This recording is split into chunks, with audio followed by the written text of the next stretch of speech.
네, 반갑습니다. 김동조 전도사입니다. 우리가 지난주는 고난주간과 또 부활절을 보내서 우리가 한 주를 쉬게 되었는데요. 이렇게 여러분들과 오랜만에 만나 뵙게 되어 너무나 반가운 마음이 듭니다.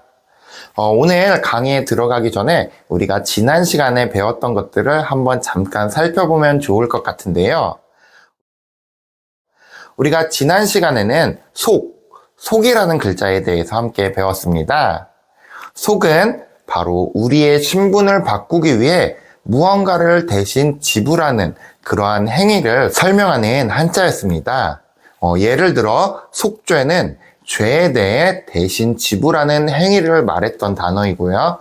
또 대속은 대구속신, 바로 주님께서 우리를 대신하여 그 죄를 속하여 주셨다는 것을 우리가 깨닫게 되는 그러한 시간이었습니다.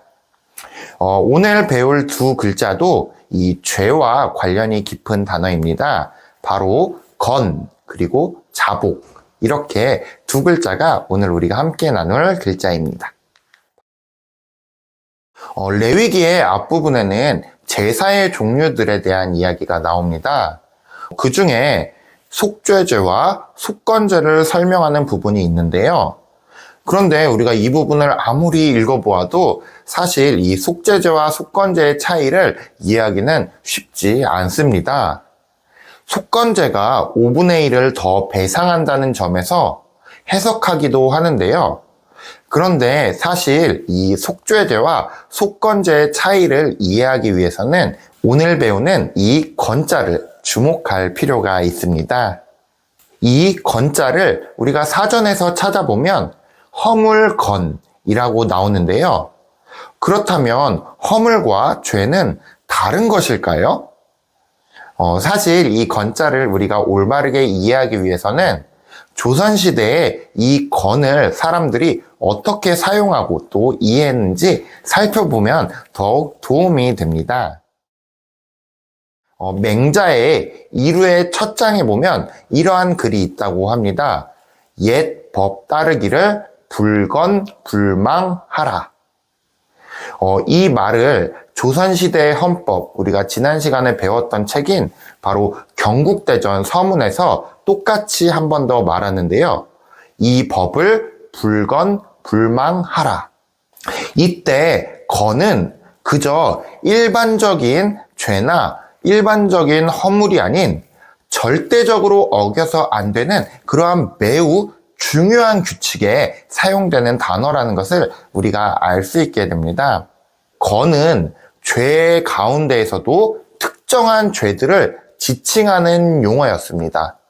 그 특정한 죄는 바로 결코 어겨서는 안 되는 절대적 법칙이나 기준, 그것을 말하는데요. 바로 그 절대적인 법칙이나 기준을 어긴 것이 건이라고 할 수 있습니다. 그렇다면 성경에서 말하는 건은 어떤 의미일까요? 당시 유대인들에게 건의 대상은 바로 하나님, 또 하나님이 정하신 계명, 그리고 하나님의 성물이라고 볼 수 있을 것입니다. 즉, 많은 죄 중에서 특별히 구별해서 절대로 어기지 말아야 할 것들, 그것을 건의 대상으로 삼았고, 구약에서는 그것이 바로 하나님과 하나님이 정하신 계명과 또 하나님의 성물, 이러한 것들이라고 봐야 할 것 같습니다. 레위기 5장 14절에서 6장 7절에는 바로 이 속건제를 드려야 하는 경우가 나열되어 있는데요. 여호와의 성물에 대한 범죄를 하였을 때, 또 여호와의 계명에 대해서 범죄를 하였을 때, 그리고 구체적으로 십계명들을 어겼을 때 등이 바로 이 속건제를 드려야 할 때로 나와 있습니다. 우리가 이 건자를 잘 생각하면 이러한 결론에 다다르게 될 수 있는데요. 바로 죄라고 모두 같은 죄가 아니라는 것입니다.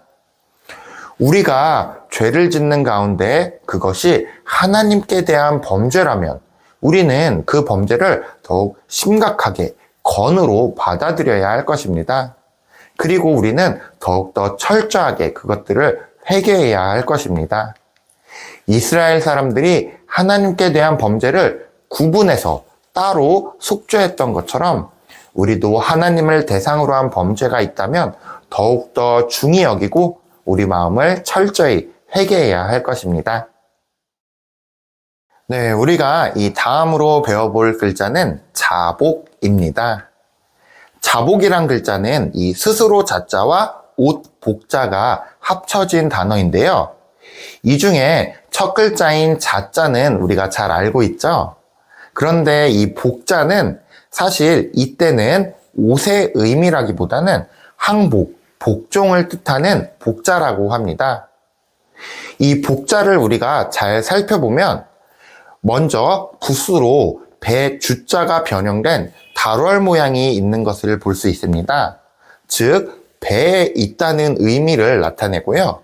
그 뒤에 있는 부분은 죄인이 무릎을 꿇고 있는 그러한 모습을 형상화한 것이라고 합니다. 즉 복자는 죄인이 배에 실려서 범죄 사실을 낱낱이 고하는 그러한 모습을 나타낸다고 할 수 있는데요. 그래서 우리가 이 자복이라고 쓴다면 스스로 범죄 사실을 고백하는 것을 의미합니다.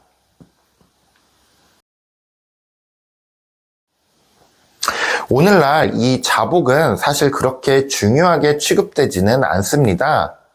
왜냐하면 법정에서 자복을 하지 않더라도 충분한 증거나 증인이 있다면 그 죄인은 유죄로 판결나기 때문인데요. 그런데 조선시대에는 이 자복이 매우 중요했습니다. 아무리 큰 죄를 지었다고 할지라도 그 죄인이 자복을 하지 않으면, 즉 사또가 자복을 받지 못하면 그 범죄자를 처형할 수 없었기 때문입니다. 그렇기 때문에 자복을 받을 때는 그 내용을 문서로 남기고 그 끝에 본인의 서명까지 남겨서 공식 문서로 보존까지 해야 했다고 합니다.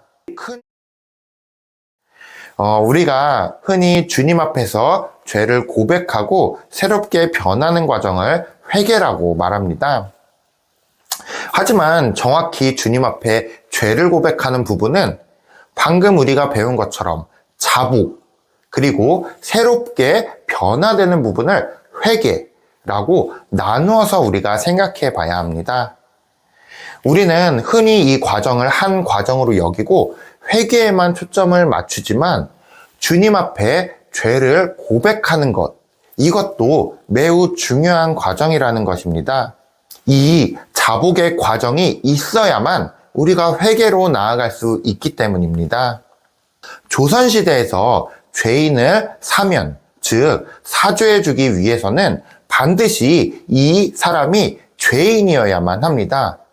그런데 자복을 하지 않은 사람은 죄인으로 확정되지 않은 사람입니다. 그렇기 때문에 사죄와 사면의 대상이 되지 못합니다. 앞서 살펴본 것처럼 죄를 지은 사람이 자신의 죄를 자복할 때만 그 사람이 죄인으로 확정되기 때문인데요. 우리의 신앙생활도 마찬가지가 아닐까 생각해 봅니다.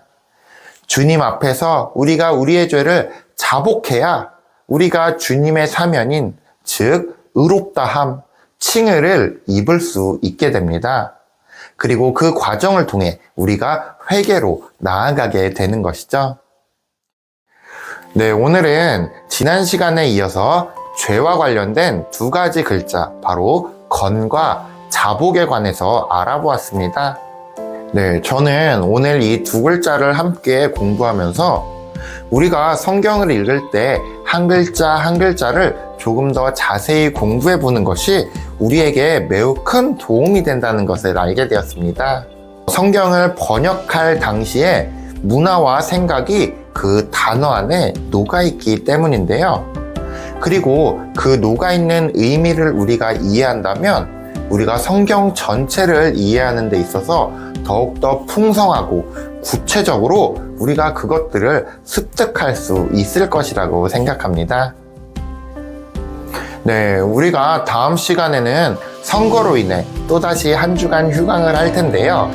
우리가 휴강을 하는 가운데 속과 건, 그리고 또 자복, 이러한 단어들, 배웠던 내용들을 떠올리면서 성경을 읽어보시는 것도 좋을 것 같습니다. 우리가 배웠던 단어들을 성경에 적용해 보면서 그 의미를 다시 한번 마음에 새기는 그러한 우리 아현중앙교회 성도님들이 되시기를 소망합니다. 우리가 그 다음 시간에는 희생, 신실에 대해서 함께 배우는 시간을 갖도록 하겠습니다. 감사합니다.